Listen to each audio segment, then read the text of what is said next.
सब्जियां और फल उगाने की एक ऐसी तकनीक है जिसमें मिट्टी की जरूरत नहीं पड़ती। प्राचीन पद्धति और नई प्रौद्योगिकी का ये समायोजन धीरे धीरे प्रचलन में आ रहा है और ये तेजी से कम हो रही कृषि भूमि का भी एक विकल्प बन सकता है। क्या है ये तकनीक, जानने के लिए देखते हैं ज्ञान विज्ञान की report.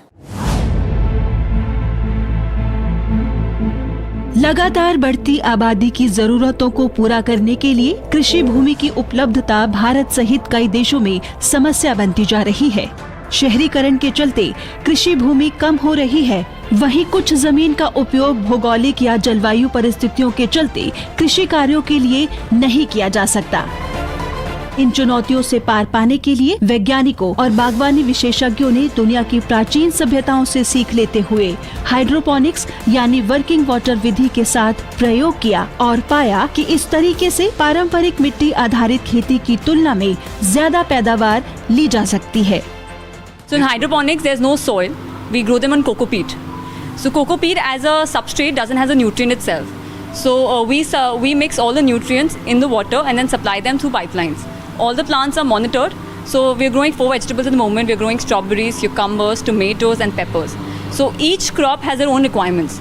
So each zone is actually monitored all the time, and we see that what amount of water does that plant need, what amount of nutrients does that plant need. So they're literally treated as a baby. Bharat में natures miracle ने Netherlands की तकनीक और विशेषज्ञों के सहयोग से पहला पूरी तरह स्वचालित हाइड्रोपोनिक्स ग्लास ग्रीन हाउस स्थापित किया है। ग्लास ग्रीन हाउस पूरी तरह से तापमान और आर्द्रता को नियंत्रित करने और अनुकूलित करने में सक्षम होता है। व्यवस्थित सिंचाई के साथ कई और तरीके जो सब्जियों और फलों को बढ़ाने के लिए एक आदर्श वातावरण उपलब्ध कराते हैं।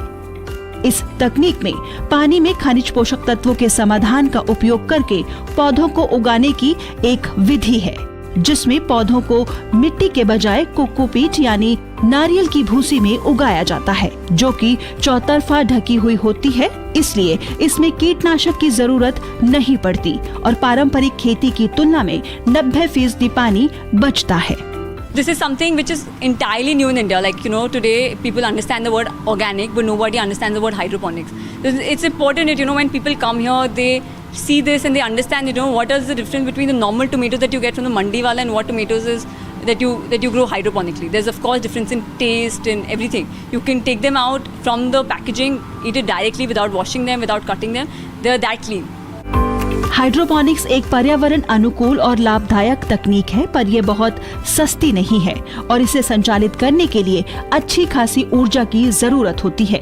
इसे ज्यादा व्यवहारिक बनाने और लागत को कम करने के लिए विश्व स्तर पर बहुत सारे अनुसंधान और विकास किए जा रहे हैं।